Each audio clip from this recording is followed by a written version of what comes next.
মা, আপনারা প্রত্যেকদিন এত সুন্দর সুন্দর জামা কাপড় পরেন, আর আমি সকালবেলা ঘুম থেকে উঠে দেখি আপনাদের বাড়িতে অনেক ব্র্যান্ডের দামি দামি জামা কাপড় ঝোলানো থাকে। এইসব দেখে আমার খুব ভালো লাগে। ওই জামা কাপড়গুলো দেখে আমার খুব লোভ লাগে, কিন্তু কোথায়? একদিনও তো আপনারা আমাকে এর থেকে একটাও জামা কাপড় কিংবা শাড়ি পরতে দেননি। আমারও তো সুন্দর সুন্দর শাড়ি পরতে খুব ইচ্ছা করে। আচ্ছা, এটা তো সামান্য ব্যাপার। তোমার যখন দামি দামি সুন্দর শাড়ি পরতে ইচ্ছা হয়, তাহলে তুমি এই শাড়িগুলোর মধ্যে থেকে যে কোনো একটা শাড়ি নিজের মতো করে বেছে নাও। তোমার যেদিন যেই দামি শাড়ি পরতে ইচ্ছা হবে, তুমি সেরকম শাড়ি কিংবা জামা কাপড় পরতে পারো। কারণ আমাদের বাড়িতে প্রত্যেক দিনই এরকম শাড়ি জামা কাপড় আসতে থাকে, আর আমরা সেগুলোর মধ্যে থেকে নিজেদের পছন্দ মতো জামা কাপড় বেছে নিই। মা, প্রত্যেকদিন নতুন নতুন শাড়ি জামা কাপড় আসে মানে? আমি ঠিক বুঝতে পারলাম না। আপনারাও কি জামা কাপড়ের ব্যবসা করেন নাকি? কারণ আমি আপনার ছেলেকে যখনই জিজ্ঞাসা করেছি, ও বলে নাকি খুব ভালো বিজনেস করে, কিন্তু কি বিজনেস আজ পর্যন্ত আমি জানতে পারলাম না। হ্যাঁ, আমার ছেলে তোমাকে ঠিক কথাই বলেছে, কিন্তু আমরা জামা কাপড়ের ব্যবসা করি না। আমরা বরঞ্চ জামা কাপড় ধোয়ার বিজনেস করি। মানে আমাদের পুরো পরিবার ধোপা। তোমার শ্বশুর মশাই আর স্বামী হলো ধোপা, তোমার ননদ আর আমি হলাম ধোপানি। আর এরকম ধোপার ব্যবসাই আমাদের মেন ব্যবসা। শাশুড়ি মায়ের কথা শুনে লতা একেবারে আকাশ থেকে পড়ে, কারণ সে স্বপ্নেও ভাবতে পারেনি যে তার এরকম ধোপা শ্বশুর বাড়িতে বিয়ে হবে।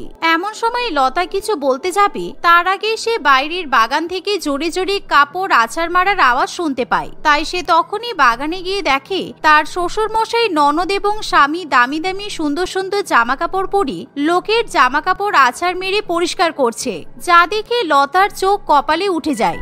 আমি ভাবতে পারছি না, শেষ পর্যন্ত আমার কপালে এরকম একটা ধোপা শ্বশুর বাড়ি চুটলো। আমার বর আমাকে ঠকিয়ে বিয়ে করেছে, প্রত্যেক দিন সুন্দর সুন্দর জামা কাপড় পরে আমাকে পটিয়েছে, আর আমিও পটে গিয়ে বিয়ে করে নিয়েছি। সবাই ঠিকই বলে বাইরের বেশভূষা দেখে লোককে বিচার করতে নেই, কিন্তু আমি কি করে বুঝবো যে এরা এরকম ধোপা? এমন সময় লতার কাছে ব্যাপারটা একেবারে পুরো স্পষ্ট হয়ে ওঠে, আর সে মনে মনে পুরানো দিনের সব কথা মনে করতে শুরু করে। সেই দিনের কথা মনে করে তার খুবই অনুশোচনা হয়।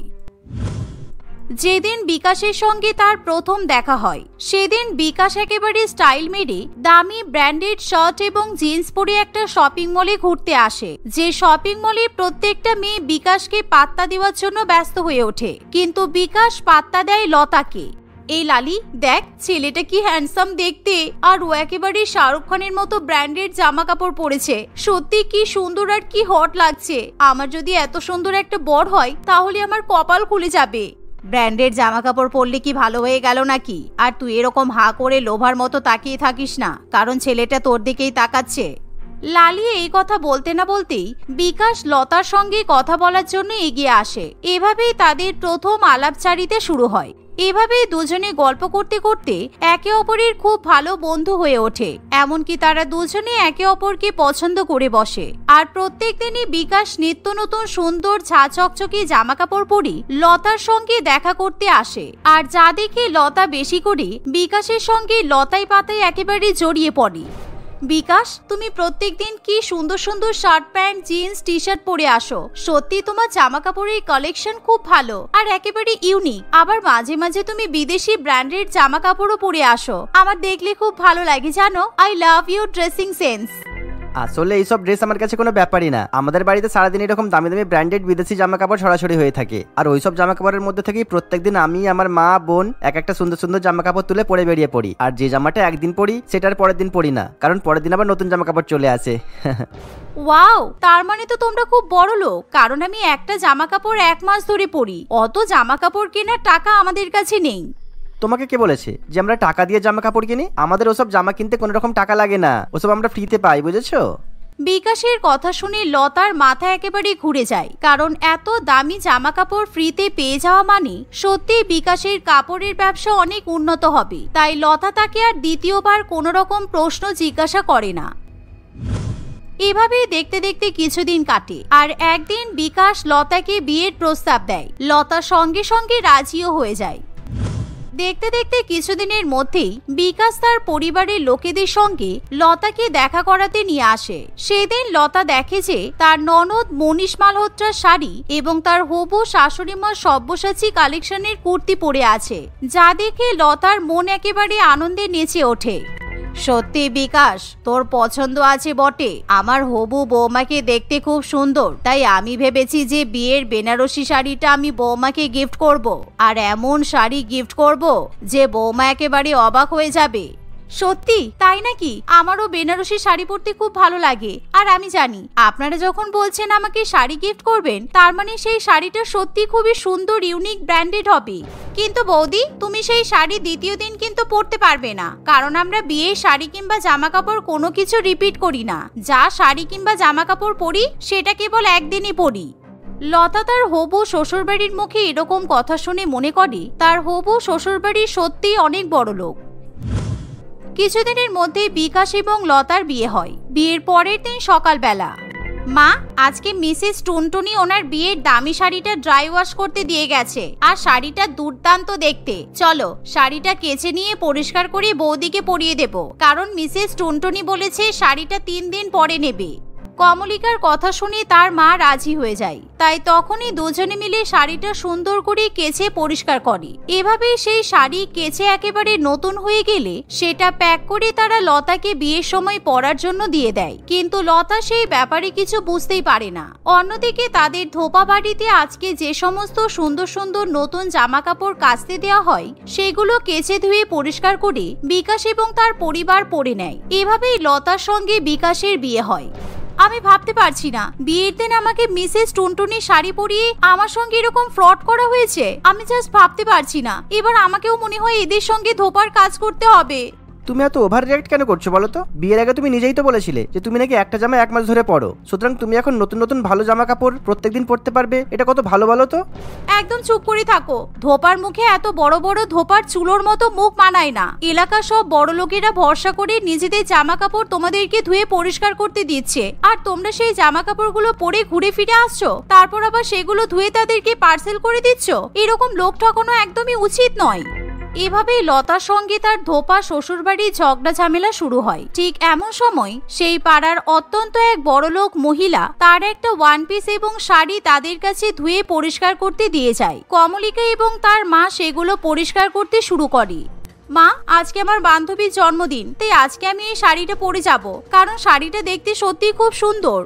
এই তো আমার ভালো বৌমা আমাদের ব্যাপারটা একেবারে মেনে নিয়েছে। ঠিক আছে, তুমি চিন্তা করো না, আমরা এখনই এই শাড়িটা ধুয়ে একেবারে ড্রাই করে দিচ্ছি, তারপর তুমি শাড়িটা পরে যেতে পারো। আর তাছাড়া তোমার যদি অন্য কোনো জামা কাপড় দরকার হয়, দেখো ঘরে গিয়ে আমরা ধুয়ে মেলে রেখে দিয়েছি, ওখান থেকে যা ইচ্ছা নিয়ে নিতে পারো। কিন্তু হ্যাঁ, আবার জায়গা মতো রেখে দেবে, কারণ সেগুলো আবার ধুয়ে পার্সেল করে কাস্টমারদের বাড়িতে পাঠাতে হবে। শাশুড়ি মায়ের কথা শুনে লতা খুবই খুশি হয়। অন্যদিকে কমলিকা সেই ওয়ান পিসটা নিয়ে নেয়, কারণ সেই জামাটা পরে কলেজ পার্টিতে যাবে। এভাবে তারা নির্দ্বিধায় লোকে জামা কাপড় পরতে থাকে। আর লতাও সেদিন সেই সুন্দর শাড়ি পরে তার বান্ধবীর জন্মদিনের পার্টি থেকে ঘুরে এসে শাড়িটা আবার শাশুড়ি মাকে ফেরত দিয়ে দেয়। যথারীতি সাথী দেবী দামি দামি ডিটারজেন্ট ব্যবহার করে শাড়িটা পরিষ্কার করে ধুয়ে রেখে দেয়। পরের দিন সকালবেলা মিসেস ডালিম শাড়িটা নিতে আসে। আপনারা এত সুন্দর শাড়ি জামা কাপড় পরিষ্কার করেন, আমি ভাবতেই পারি না। শাড়িগুলো একেবারে নতুন করে ফেরত দেন, আপনাদের মতো ধোপা পাওয়া ভাগ্যের ব্যাপার। আসলে আমরা বাকি ধোপা কিংবা ধোপানিদের মতো কম দামি ডিটারজেন্ট ব্যবহার করি না। আমরা সবসময় দামি দামি জিনিসপত্র ব্যবহার করে কাস্টমারদের শাড়ি জামা কাপড় কেচে পরিষ্কার করি। এই দেখুন না, ধুয়ে সব লাইন করে হ্যাঙ্গার দিয়ে মেলে রেখেছি। আর হ্যাঁ, এই নিন, আপনার ওয়ান পিসটাও নিয়ে যান। এভাবেই সাথী দেবী মিসেস ডালিমকে তার শাড়ি এবং ওয়ান পিস ডেলিভারি করে দেয়। কিন্তু বাড়িতে গিয়ে মিসেস ডালিম যখন সেই ওয়ান পিসটা পরে, তখন সবকিছু ঠিকই থাকে। তবে পরের দিন আবার শাড়িটা পরার পর থেকেই তার গা হাত পা অসম্ভব পরিমাণে চুলকাতে শুরু করে। তাই সে কিছুতেই বাড়িতে বসে থাকতে পারে না, কারণ তার শরীর প্রচন্ড খারাপ করে। এমনকি তার বাড়ির লোকেরা তাকে নার্সিং হোমে ভর্তি করে। আসলে উনি যে জামা কাপড় পরেছিলেন তাতে মনে হয় কোনো জীবাণু কিংবা কোনো স্কিন ডিজিজের ব্যাপার ছিল, সেই জন্যই ওনার শরীর এরকম খারাপ হয়ে গেছে। আর ওই জন্যই ওনার গায়ে ভীষণ পরিমাণ অ্যালার্জি হয়েছে। তাই আপনারা যে সমস্ত জিনিসপত্র দিয়ে জামা কাপড় পরিষ্কার করেন সেগুলো চেঞ্জ করতে হবে। তবে আপনারা চিন্তা করবেন না, মিসেস ডালিম কিছুদিনের মধ্যে সুস্থ হয়ে যাবে। মিসেস ডালিম সুস্থ হওয়ার পর ভালো করেই বুঝতে পারে যে নিশ্চয়ই সাথী দেবীদের ধোপার বিজনেসে কোনো গোড়াই গলদ আছে। তাই সে কিছুতেই চুপ করে বসে থাকতে পারে না। তখনই মিসেস ডালিম নিজের পরিবারকে নিয়ে সাথী দেবীর বাড়িতে গিয়ে হাঙ্গামা শুরু করে দেয়। এমন সময় সাথী দেবীর পরিবার ভীষণই ভয় পেয়ে যায়। আমি ভাবতে পারছি না যে আপনারা এভাবে লোক ঠকাতে পারেন। সেদিনকে আপনারা বলেছেন যে আপনারা নাকি খুব দামি ডিটারজেন্ট দিয়ে শাড়ি জামা কাপড় ধুয়ে পরিষ্কার করেন, তাহলে এরকম অবস্থা কি করে হলো? এর আগে তো কোনোদিনও এরকম হয়নি। এভাবে মিসেস ডালিম এবং তার পরিবার চিৎকার চেঁচামেচি শুরু করলে সাথী দেবী আর মিথ্যা কথা বলতে পারে না। বিশ্বাস করুন, আমি জানি না এরকম কি করে হতে পারি, কারণ এই শাড়িটা আমার বৌমা পরেছিল আর ওর শরীরে মনে হয় কোনো স্কিন রোগ আছে, তাই জন্য আপনার শরীর খারাপ করেছে। কিন্তু দেখুন, ওয়ান পিসটা পরে আপনার আবার কিছু হয়নি, কারণ ওয়ান পিসটা আমার মেয়ে পরেছিল, তাই জন্য তো আপনার কোনো শরীর খারাপ হয়নি। এই কথা শুনে মিসেস ডালিমের পরিবার একেবারে অবাক হয়ে যায়, কারণ তারা ভাবতে পারে না যে সাথী দেবীর পরিবার এরকম করতে পারে। সেদিনের পর থেকে তারা আর কেউ সাথী দেবীর পরিবারের কাছে জামা কাপড় ধুয়ে পরিষ্কার করতে দেয় না, যার ফলে সাথী দেবীর পরিবার নিজেদের ভুল বুঝতে পারে আর তারা নিজেদের ধোপার ব্যবসা ছেড়ে দিয়ে অন্য ব্যবসা শুরু করে। ইন্দু তার বাবা বিকাশ বাবু এবং মা সুমনা দেবীর সঙ্গে একটি বড় শহরে থাকতো। ইন্দু দেখতে শুনতে খুব ভালো ছিল আর সে লিপস্টিক পরতে খুবই ভালোবাসতো। ছোটবেলা থেকেই তার লিপস্টিকের প্রতি অনেক আকর্ষণ ছিল। ছোটবেলায় মায়ের মেকআপ বক্স থেকে লুকিয়ে লুকিয়ে লিপস্টিক লাগিয়ে সে নিজেকে বারবার আয়নায় দেখত। যত দিন যায় ইন্দুর লিপস্টিকের প্রতি আকর্ষণ এক প্রকার নেশায় পরিণত হয়। হাতে টাকা পেলেই সে লিপস্টিক কিনতে চলে যেত, আর তার কাছে টাকা না থাকলে সে তার বাবা মায়ের পার্স থেকে টাকা নিতেও দ্বিধাবোধ করত না। একদিন সে ফোনে রিলস দেখতে দেখতে বারবার একটি দামি লিপস্টিক কোম্পানির বিজ্ঞাপন দেখতে পায়। ওয়াও, এই লিপস্টিকটা তো দারুণ দেখতে, সবার কাছেই দেখছি এই লিপস্টিকটা আছে। কতজন এই লিপস্টিকটার রিভিউ দিয়ে রিলস বানিয়েছে, এটা আমাকে কিনতেই হবে যেভাবেই হোক না কেন। পরের দিনে সে লিপস্টিকটা কিনবে বলে তার বাবার কাছে ৫,০০০ টাকা চায়। তার বাবা মা প্রথমে খুব বকাবকি করলেও পরে তার জেদের কাছে হার মেনে যায় এবং তাকে লিপস্টিকটা কিনে দেয়। পরের দিন সে লিপস্টিকটা পরে কলেজে গেলে তার বন্ধু রিয়া এবং মাধুরী তাকে দেখে অবাক হয়ে যায়। তারা হাঁ করে তার দিকে তাকিয়ে থাকে। আরে বাবা, তোরা এবার মুখটা বন্ধ কর, না হলে মুখে মাছি ঢুকে যাবে তো। আর তোরা নিশ্চয়ই জানতে চাস আমি কোন লিপস্টিক লাগিয়েছি। আমি জানি ইন্দু, তুই কোনটা লাগাতে পারিস, তোর তো লিপস্টিকের নেশা। আমি জানি তুই ওই রিলসের ট্রেন্ডিং লিপস্টিকটাই পরেছিস, কি তাই তো? আমি ঠিক বলেছি তো? ওরে বাবা, সে তো অনেক দামি। আমি সেদিন অনলাইনে কিনতে গিয়ে লিপস্টিকের দাম দেখে আবার ফোন বন্ধ করে ঘুমিয়ে পড়েছিলাম। লিপস্টিক লাগাতে আমি ভালোবাসি, কিন্তু যেই টাকায় 10টা লিপস্টিক হয়ে যাবে সেই টাকায় আমি একটা কিনতে যাব কেন? তুই থাম তো মাধুরী, তোর মিডল ক্লাস কথাবার্তা শুনলে খুব রাগ হয়। একটাই তো জীবন, কোথায় একটু আনন্দ করে বাঁচবি তা নয়, উল্টো ঠাকুমাদের মতো কথা বলবি। এই শোন না, বলছি আমার লিপস্টিকের কালেকশনটা একটু আপগ্রেড করতে হবে, বুঝলি? অনেক দিন হয়ে গেল এই পুরানো কালারগুলো ইউজ করে যাচ্ছি। আমি আজকেই শপিং এ যাব, তোরা যাবি? ইন্দুর বাকি দুই বন্ধু লিপস্টিক লাগাতে খুবই ভালোবাসতো, তাই তারাও ইন্দুর সঙ্গে শপিং করতে রাজি হয়ে যায়। তারা কলেজ থেকে বেরিয়ে শপিং এ চলে যায়। মার্কেটে গিয়ে তারা একটি বড় কসমেটিক্সের দোকানে যায়। সেখানে গিয়ে তারা নানান রকমের লিপস্টিক দেখতে থাকে। আপনার কাছে কি কি লিপস্টিক আছে দাদা? কোন কোন ব্র্যান্ডের? সবই দেখান আমাদের। দাম নিয়ে আপনি ভাববেন না, আমাদের লিপস্টিক পছন্দ হলেই আমরা নেব। আপনি 2-4টে রেড শেডে আর বেশ কয়েকটা নিউড কালারের লিপস্টিক দেখান। আমাদের কাছে সব রকম দামি কোম্পানির লিপস্টিক আছে madam. Max, Lakme, baby lips, red heaven সব আছে। এমনকি আমাদের নতুন কালেকশনের মধ্যে আনিস মালহোত্র সবচেয়ে বেশি চলছে। আপনি বলুন আপনি কোনটা নেবেন। বাবা রে, আপনার কাছে এত কিছু আছে, আর আমরা শুধু শুধুই অনলাইনে এত দাম দিয়ে লিপস্টিক কিনি, তার উপর আলাদা করে ডেলিভারি চার্জ লাগে। কি সমস্যা বলুন তো? যদি আগে আপনার দোকানের কথা জানতে পারতাম তাহলে অনেক টাকা বেঁচে যেত। দাদা, আপনি আমাকে ল্যাকমিটাই দেখান, ওটা আমার মায়েরও খুব পছন্দ। ওই যে নায়িকা রেখা যে শেডের লিপস্টিক লাগাতো না, ওই শেডেরই 2-3টে দেখান। যদি পছন্দ হয় 3টেই নিয়ে নেব।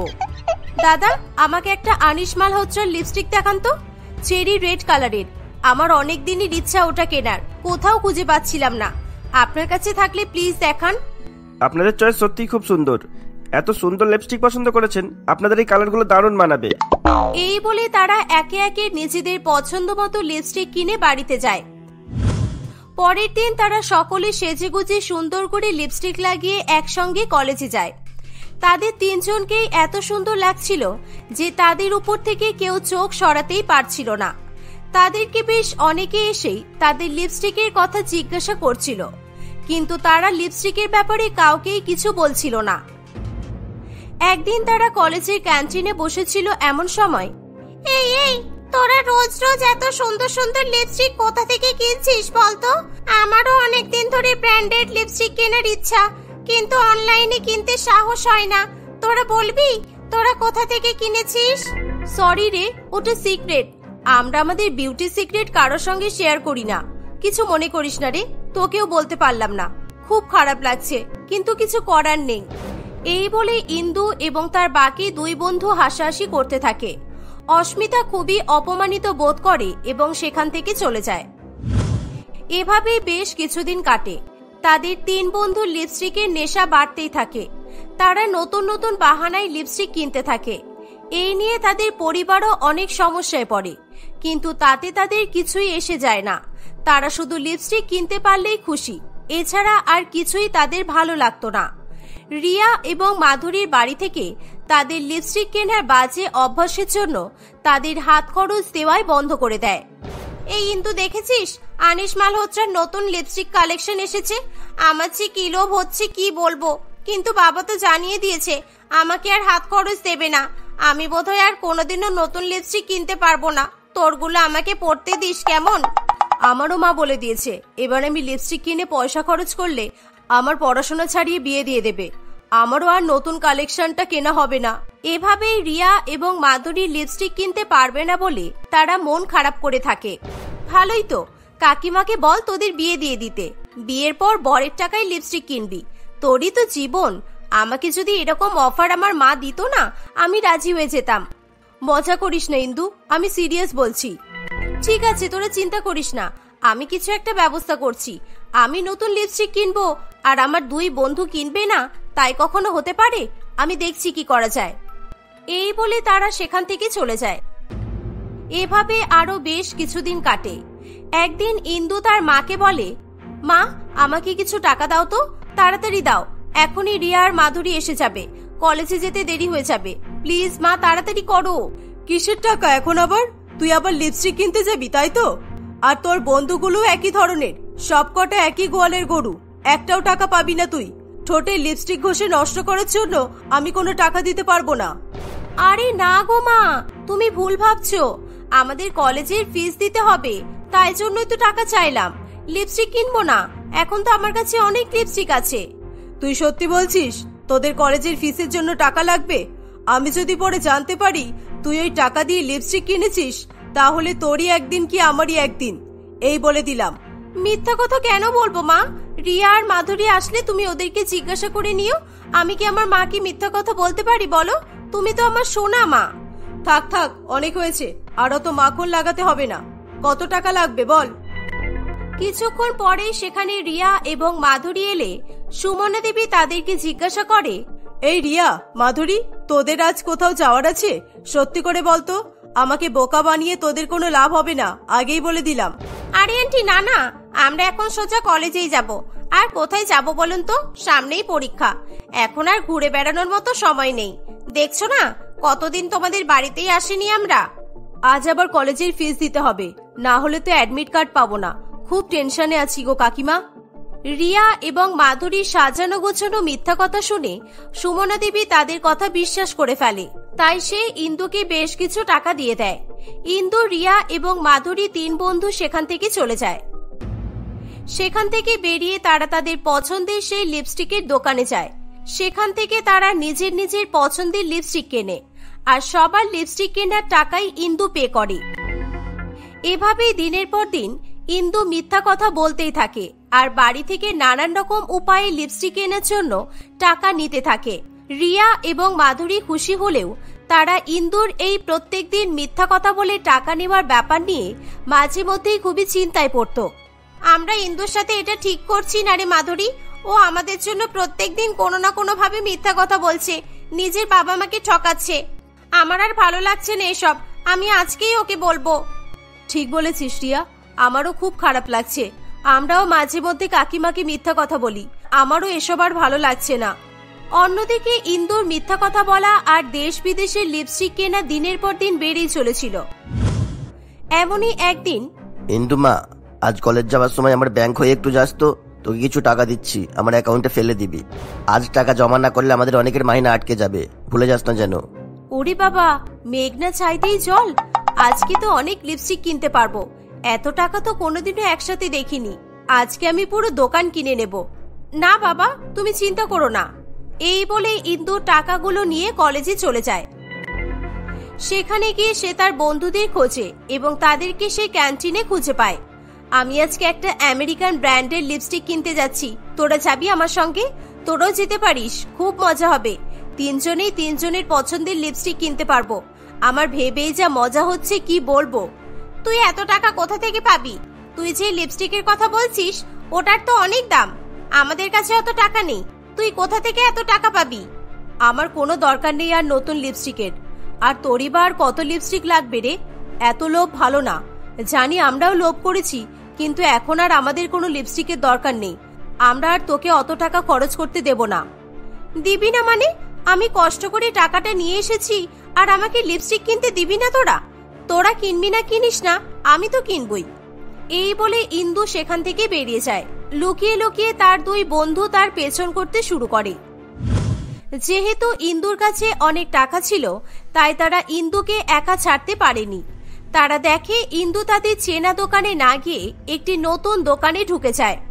সেখানে ইন্দু ভেতরে যেতেই দোকানের শাটার সঙ্গে সঙ্গে বন্ধ হয়ে যায়। এই দেখে রিয়া এবং মাধুরী খুব ভয় পেয়ে যায়। তারা দোকানের পিছনের দিক থেকে দোকানে ঢুকে দেখে ইন্দুর মাথা রক্তাক্ত আর সে মাটিতে পড়ে আছে। অন্যদিকে তার টাকা ভর্তি ব্যাগ নিয়ে দোকানের মালিক পালানোর চেষ্টা করছে। রিয়া এবং মাধুরীর বুঝতে বাকি থাকে না সেখানে কি হয়েছে। তারা দোকানের মালিককে বেঁধে রাখে এবং পুলিশের হাতে তাকে তুলে দেয়। সেই সঙ্গে তারা ইন্দুকে হাসপাতালে ভর্তি করে। তোরা না থাকলে ওই শয়তান লোকটার হাতে আজকে আমি মরেই যেতাম। আর আমি তোদেরকে বলবো না বলে আমি নতুন জায়গায় নতুন দোকানে গিয়েছিলাম। আমি তোদের থেকে নতুন লিপস্টিক কালেকশন লুকিয়ে লুকিয়ে রাখতে চেয়েছিলাম, কিন্তু ভাগ্যিস তোরা আমার পেছন পেছন এসেছিলি। আমরা কখনোই তোর খারাপ চাইনি ইন্দু, তুই আমাদের বেস্ট ফ্রেন্ড। তুই যেমন আমাদের খুশির খেয়াল রাখিস, তেমনি তোর খুশির খেয়াল রাখাও আমাদের কাজ। তুই তাড়াতাড়ি সুস্থ হয়ে ওঠ। আর হ্যাঁ, তোর টাকাটা আমি কাকুকে দিয়ে দিয়েছি। আমি জানি ওটা কাকুরই টাকা ছিল, কি তাই তো? তুই একদম চিন্তা করিস না, তুই সুস্থ হয়ে যাবি। এসব শুনে ইন্দুর চোখে জল চলে আসে। সে তার দুই বন্ধুর কাছে ক্ষমা চায়। কয়েকদিন পর ইন্দু পুরোপুরি সুস্থ হয়ে ওঠে আর সে তার বাবা মায়ের কাছেও ক্ষমা চেয়ে নেয়। এত বড় ভুলের পরে ইন্দুর লিপস্টিক নিয়ে পাগলামি অনেক কমে যায়। তারা একসঙ্গে কলেজে যায়, ঘুরতে যায়, জামা কাপড় কেনে, কিন্তু আর কোনো লিপস্টিকের দোকানেই যায় না। এভাবে তারা খুশি খুশি একটি সুস্থ স্বাভাবিক জীবন কাটাতে থাকে।